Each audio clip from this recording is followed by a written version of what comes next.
que Doflamingo é um vilão tão bem construído? Onde tá a principal força desse vilão? Doflamingo é um daqueles personagens que só pela sua aparência já consegue atrair a nossa atenção e curiosidade, já nos faz querer saber mais dele. Principalmente aqui pra nós do Brasil, já que o óculos dele parece muito uma Juliette e isso é bem da hora. Mas enfim, somado a isso temos a sua personalidade, uma personalidade sempre calma e metódica que faz parecer que ele tem tudo sob controle, mas ao mesmo tempo temos vários momentos em que as veias da sua testa quase saltam pra fora de tanto estresse acumulado, que ele tá tentando manter a calma, mas não tá conseguindo muito bem. Doflamingo é o tipo de vilão imponente que é de certa forma imprevisível. Se ele entra em um ambiente, não se sabe se ele vai matar alguém, poupar alguém, simplesmente brincar com o medo da pessoa para que ela faça algo pra ele e por aí vai. Sua imponência lembra até um tanto a de Sukuna, de Jujutsu Kaisen. É tão bom vilão por conta de uma das características que compartilha com o próprio Sukuna, que é o seguinte: quando Doflamingo entra em cena, parece que o ritmo, parece que a fluidez daquele momento muda totalmente. Fica mais lento,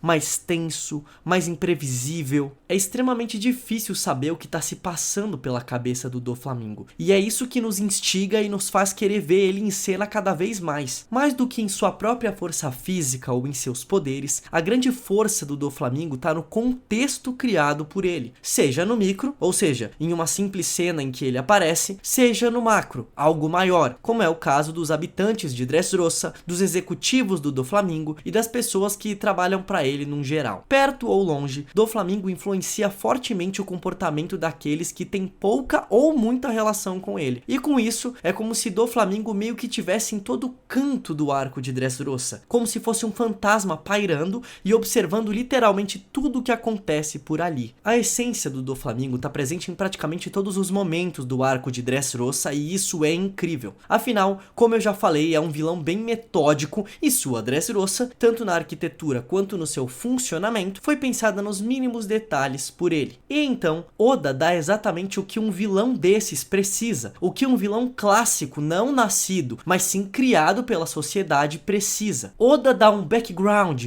um passado recheado pro Doflamingo, um passado muito rico narrativamente falando. Nós começamos a entender os motivos pelos quais Doflamingo quer alcançar o seu objetivo da destruição de tudo e todos. Quando vivemos experiências traumáticas na infância, assim como o Doflamingo viveu, que aliás foi bem traumático, elas ficam conosco, se prendem a nós de um jeito muito mais forte do que quando somos adultos. Afinal, é como dizem, quando crianças nós somos esponjas do mundo, absorvemos muito as informações ao nosso redor, tanto que existem pessoas adultas que ainda lutam para lidar bem com questões do seu passado relacionadas à infância, mesmo que já tenham acontecido faz muito tempo. Você vê, tem muitos psicólogos que quando eles vão começar o tratamento com o paciente, eles querem bastante escutar sobre a infância dessa pessoa, porque é ali que você vai ter muitas evidências, muitas pistas sobre hábitos, pensamentos, comportamentos da pessoa que ela tem agora como adulta. O que faz ela se sentir bem e mal pode estar ali na infância dela, por isso que os psicólogos eles veem bastante a infância da pessoa, claro, quando a pessoa está preparada para falar sobre isso. Um bom psicólogo não vai forçar esse tipo de situação, vai fazer de um jeito natural. Assim como Oda faz de um jeito natural, narrativamente falando lá como o Doflamingo. A infância de Doflamingo,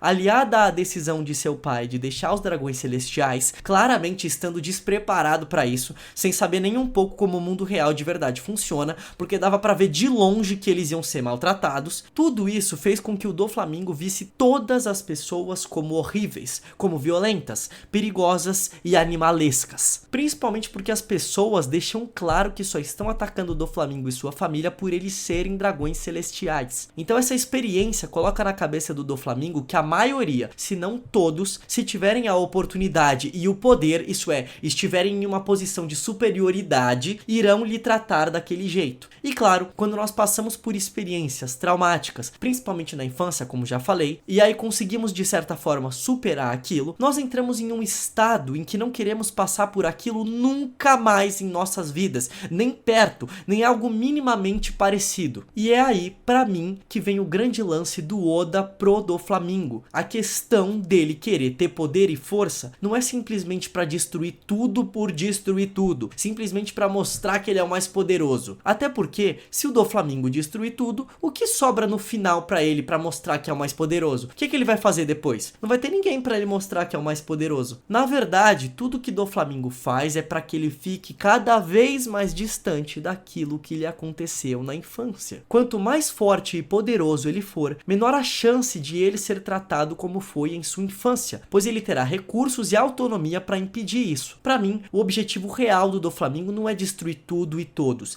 e sim é não passar por aquilo que ele passou durante a infância. É igual alguém que tá sempre estudando exageradamente. Talvez você tenha um amigo assim, talvez você seja assim, mas eu tô falando de estudar de um jeito muito exagerado mesmo. Muito provavelmente essa pessoa é extremamente inteligente, mas continua estudando de maneira extrapolada por ainda assim se achar burra ou não tão inteligente. No meu caso, me abrindo um pouco para você que tá me escutando, eu trabalho que nem um condenado. Meu Deus, eu exagero muito.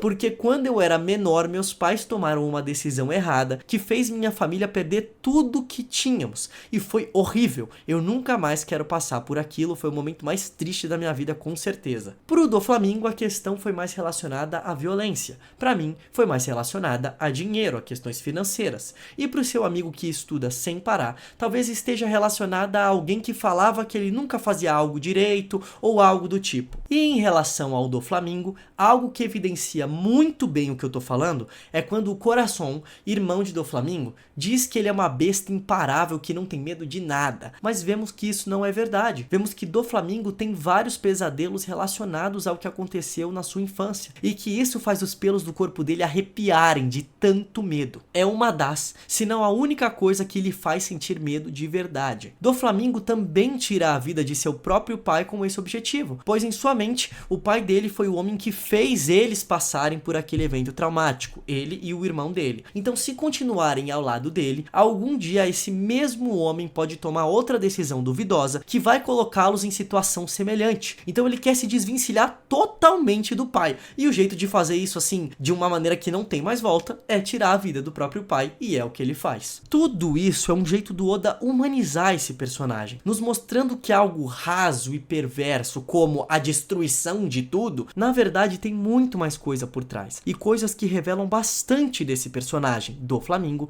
que parece totalmente inabalável. E é interessante também o fato de que o Oda quer realmente nos mostrar que o Doflamingo nasceu para ser rei de um jeito ou de outro, para ser venerado de um jeito ou de outro. Se não como o próprio dragão celestial, já que ele é um dragão celestial renegado, então como líder de um bando de malucos que começam a chamar ele de rei e o incentivam a exercer o comportamento de um rei tirano, que é exatamente o que acontece. Minha visão é que o Oda fez isso de maneira insistente, ele quis mostrar muito pra gente que era pra esse cara ser um rei, porque ele perdeu tudo, tava na merda, e mesmo assim chegaram os malucos e falaram: nossa senhora, ó, você é um rei e a gente vai fazer o que você quiser. Então pra mim o Oda fez isso de maneira insistente pra que a profecia que o Coração falou, né, por assim dizer, uma profecia, de que os com nome Di são eternos inimigos dos deuses, pra que isso fosse verdade, a gente falasse: ó, então é verdade isso aí. E no caso, os dragões celestiais são considerados deuses naquele mundo, podem tudo. E Doflamingo, apesar de ter sido renegado, ainda assim tem sangue dessa nobreza, e por isso não tá excluído dessa lenda envolvendo os Di. Se você tem alguma outra visão sobre o fato do Oda querer mostrar pra gente que o Doflamingo nasceu pra ser rei de um jeito ou de outro, comenta aqui por favor, que eu quero muito saber, porque eu não consegui pensar em outra explicação além dessa. Nessa parte eu fiquei um pouco travado, sabe? Bom, diferente do seu irmão Corazon, que viu a bondade humana em sua caminhada durante a vida, Doflamingo não teve ninguém em sua vida que lhe mostrou que o que aconteceu com ele no passado poderia ser transformado em outra coisa, em algo melhor. Mas esse é um papo para outro vídeo que eu ainda vou fazer sobre o Corazon, Lau, Doflamingo e a relação que existe entre esses três. Doflamingo é um produto, uma semente que cresceu advinda da sua infância,